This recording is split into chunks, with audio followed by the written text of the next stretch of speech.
নমস্কার, আমি অর্ণব। 2016 সালের এসএসসি যোগ্য চাকরিহারা শিক্ষাকর্মী।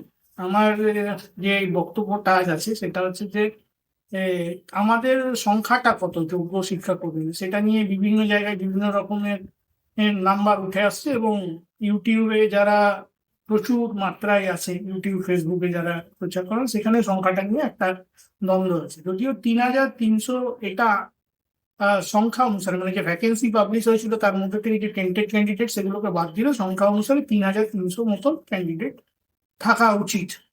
কিন্তু বাস্তবত সেই সংখ্যাটা নেই। তার কারণ হচ্ছে, যত পরিমাণ ভ্যাকেন্সি ছিল তার যে লাস্ট ভ্যাকেন্সি অবধি যে সেই সময় কাউন্সিলিং হয়েছিল তার কোনো নির্দিষ্ট প্রমাণ আমাদের কাছে নেই। সব ভ্যাকেন্সি মানে জেলা ওয়াইজ তখন যে ভ্যাকেন্সি হয়েছিল, সেই জেলা ওয়াইজ প্রতিটা ক্যাটাগরিতে যে হয়েছিল তার সঠিক প্রমাণ আমাদের কাছে নেই।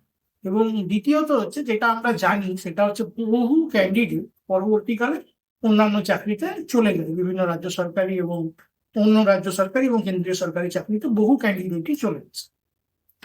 তো এই যে সংখ্যাটা সেটা অনেকটাই কমে আসবে, এবং আমার বাস্তব যেটা মনে হয়, যেটা মোটামুটি রয়েছে যারা পরীক্ষা দিয়েছে, সেই সংখ্যাটা 2500 ধারে কাছে। তাই হয়তো সেটা 2600 অব্দি হতে পারে, তার বেশি হওয়ার সম্ভাবনা খুবই কম।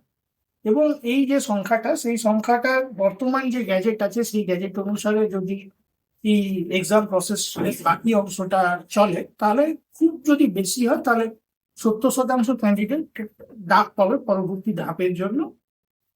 আর যদি অন্যরকম কিছু গ্যাজেটের অ্যামেন্ডমেন্ট করে কোনো চেঞ্জ হয় বা অন্য কিছু হয়, তাহলে সেই সংখ্যাটা আরো কমে আসবে। তাই মোটামুটি এই 8,500 নিয়োগ প্রক্রিয়ায় 2,000 যদি বাদ যায়, যদি ধরে নিই যে তারা আগের যারা চাকরি করতো 2016 সালের এক্সপিরিয়েন্স ক্যান্ডিডেট তারাই যদি পায়, তাহলে 6,500 কিন্তু ফ্রেশার্সদের ভ্যাকেন্সি থেকে যাবে।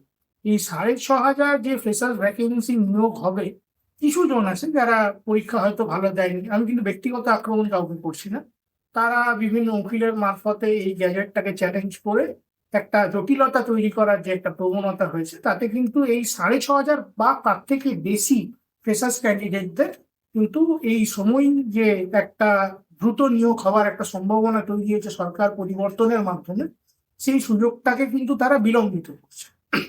দেখুন, 15 মাস ধরে আমরা শিক্ষাকর্মীরা কোনো রকম বেতন পাইনি এবং কোনো রকম সরকারি সাহায্য পাইনি। এখানে সরকারি সাহায্য বলতে আমি পূর্বতন সরকারের কথা বলছি। বর্তমান যিনি উচ্চশিক্ষামন্ত্রী এবং স্কুল শিক্ষামন্ত্রী, তাদের যে ভিডিও ইউটিউবে বা সংবাদ মাধ্যমের মাধ্যমে আমি দেখেছি, সেখানে তারা বলছে সরকার একটা কন্টিনিউয়াস প্রসেস, শুধুমাত্র তার যে পরিচালন ব্যবস্থা সেইটা পরিবর্তিত হতে থাকে জনতার যে ভোট সেই প্রক্রিয়ার মাধ্যমে। এবং তারা যদি আগের সরকারের যেই ফেলে আসা কাজগুলি, যেগুলোকে তারা করে উঠতে পারেনি, সেগুলোকে যদি সম্পূর্ণ করেন অতি দ্রুততার সাথে, তাহলে কিন্তু আমাদের মতো যারা শিক্ষাকর্মী বা যারা শিক্ষক আছে তাদের একটু সুরাহা হয়। এই বর্তমান যে জটিলতা রয়েছে সেই জটিলতার জন্য কিন্তু এক প্রকারে কিছু ক্যান্ডিডেটও দায়ী আছে। কারণ হচ্ছে, যখন এসএসসির পক্ষ থেকে মাননীয় কল্যাণবাবু গিয়েছিলেন এক্সটেনশন চাইতে, তখন তিনি বলেছিলেন যে আমরা 11-12-এর জন্য কোনো রকম এক্সটেনশন চাইছি না, কিন্তু 9-10-এর নিয়োগের জন্য দিন 15 এক্সটেনশন দেওয়া হোক। কিন্তু সেই সময় দেখা গেল যে এক্সটেনশনটা বাড়িয়ে আগস্ট অব্দি নেওয়া হল পরবর্তীকালে, এবং এই এক্সটেনশন নেওয়ার কারণেই কিন্তু সরকার সুযোগ পেয়ে গেল, এই মানে পূর্বতন সরকার এই নিয়োগ প্রক্রিয়াটাকে ডিলে করাবার। মাঝখানে দীর্ঘদিন পেরিয়ে গেছে, সে সময় এসএসসি কোনো রকম কোনো কাজ করেনি। আজকে যদি নতুন সরকার যদি মানবিকতার খাতিরে এই সমস্ত শিক্ষক এবং শিক্ষাকর্মীদের কথা ভেবে এই নিয়োগ প্রক্রিয়াটাকে যদি দ্রুত করেন, তাহলে কিন্তু এই সমস্ত শিক্ষক শিক্ষাকর্মী এবং যারা ফ্রেশার্স ক্যান্ডিডেট রয়েছে, যাদের এই বর্তমান যে পরিস্থিতি, যেখানে সরকারি চাকরি নেই, সাধারণ মানুষের কোনো চাকরি নেই পশ্চিমবঙ্গে, তাদের কিন্তু একটা বিরাট সুরাহা হয় যদি এই নিয়োগ প্রক্রিয়াটাকে একটু দ্রুততার সাথে করা যায়। এবং সরকারের কাছে সেই সুযোগটা রয়েছে, কারণ হচ্ছে যে হ্যাঁ, অবশ্যই রিভিউ করা প্রয়োজন যদি আগের সরকারের কোনো জায়গায় কোনো রকম খামখেয়ালিপনার কাজ করে রেখে গিয়ে থাকে। কিন্তু রিভিউ করে এই বর্তমান এতদিন শিক্ষামন্ত্রী ছিলেন না, তিনি শিক্ষামন্ত্রীর পদ ফাঁকা ছিল, এখন সেটাও এসছে। হ্যাঁ, এসএসসি চেয়ারম্যান বা কিছু পদ এখনো ফাঁকা আছে, যেমন মধ্যশিক্ষা পর্ষদের চেয়ারম্যান, এই কয়েকটি পদ ফাঁকা আছে। সেগুলোকে পূরণ করে যদি দ্রুততার সাথে এই নিয়োগটা করা যায়, তাহলে কিন্তু শিক্ষাকর্মীদের এই যে একটা মানে অর্থনৈতিক যে একটা দুর্দিন চলছে এবং তার সাথে সাথে সামাজিক ভাবেও তারা বর্তমানে লাঞ্ছিত হচ্ছে, কারণ তারা যে যোগ্য সেই প্রমাণটা করার পর্যন্ত তারা সুযোগ পাচ্ছে না। সেটির ব্যাপারে একটু যাতে দ্রুততার সাথে কাজ করা যায়। এবং আমার শেষ কথা হচ্ছে, দেখুন একটা নিয়োগ প্রক্রিয়া যখন হয় তখন উম প্রতিবারই যে যে যোগ্যতা, সে যে প্রতিবার তার যোগ্যতা প্রমাণ করতে পারবে এটা তো সম্ভব নয়।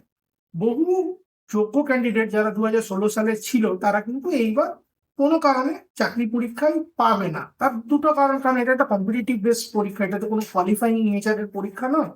কোয়ান্টি যখন তাহলে 1 নম্বর বা হাফ নম্বরের জন্য অনেকে চাকরি পায় বা অনেকে চাকরি পায় না। এই যারা চাকরি পাবে না, বর্তমান সরকারের কাছে কিন্তু এই দায়বদ্ধতা অবশ্যই থাকবে, যারা চাকরি পাবে না তাদেরকে কোনো রকমই যেন সুযোগ সুবিধা দেওয়া হয় এবং যাতে তাদের কিছু অন্তত যাতে সুরাহা করা হয়, নাহলে কিন্তু তাদের পরিবার পরিজন সব কিন্তু শেষ হয়ে যায়।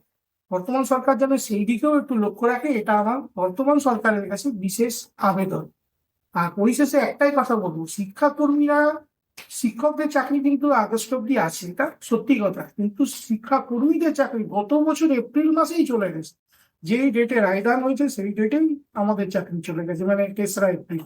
তারপর থেকে এক্সটেনশনের জন্য কোনো চেষ্টা করেনি, কারণ কোন একটা খুব বাস্তব কথা ছিল যে শিক্ষাকর্মীরা কোনোদিনই পূর্বতন সরকারের সাথে মানে সুনজরে আমরা আসতে পারি, কারণ আমরা আমরা আমাদেরই সহকর্মীরা সেই সময় অনশন করেছেন, নির্জলা অনশন করেছেন, তাদের বিরুদ্ধে হাজারবার আমরা আন্দোলনে নেমেছি, শিক্ষকরাও নেমেছে, সেই হাত সুখ করে লাঠি পেটা করা সেটা পর্যন্ত করা হয়েছে, সবকিছুই করা হয়েছে, যত রকম অত্যাচার করা সম্ভব ছিল করা হয়েছে। তার মধ্যে সব থেকে চক্ষুশূল যে জিনিসটা ছিল, হয় না, সেই চক্ষুশূল ছিল হচ্ছে শিক্ষাকর্মীরা গত সরকারে। তাই বর্তমান সরকারকে বলবো যে তাদের ব্যাপারে বিশেষ নজর দিতে আমি বলবো না, কারণ বিশেষ নজর দিতে হলে মানুষ বলবে প্রেফারেন্স চাইছে। প্রেফারেন্স আমি চাইছি না, যেটা নিয়ম নীতি মেনে হবে সেটুকু যেন অন্তত করা হয়, যাতে তাদের এই যে ভরসা যেন মানুষ পায়, এবং এই সরকারের কাছে সেই ভরসাটুকুর আবেদন আমি শুধুমাত্র রাখি। ধন্যবাদ, নমস্কার।